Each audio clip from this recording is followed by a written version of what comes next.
Selamünaleyküm hörmətli güzel dostlar. Yine büyümüzə növbətdəki mənzilimiz Brunza Sayatda Kahramanamı kanallarında 3 tane eşik, 1 tane da borundan tüpərdik. Bu eşiklərimiz 08'lik MDF'dən tıraşiniyət işlərdir.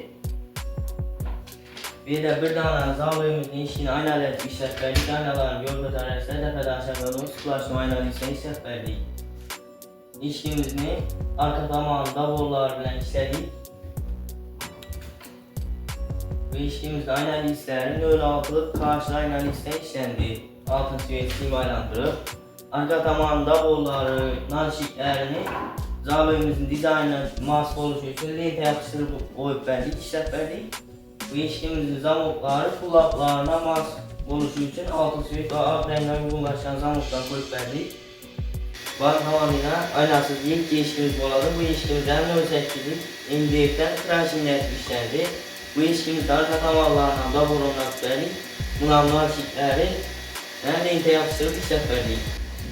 Bankamanda da borumuzda isə adliyəlik akurat işlətbərdik. Karanla narşiklərə kapılara maz qaldı işləndi bu da borumuzda.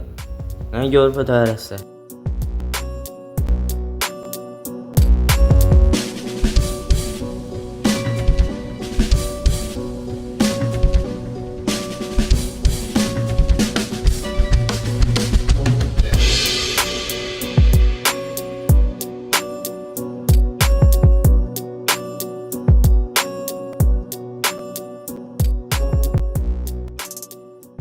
Yine hürmetli güzel dostlar, kime üçüncü hizmetler gerek olsa ekrandaki nömerlere müracaat edip ve tepsi məlumat alışlarınız mümkün.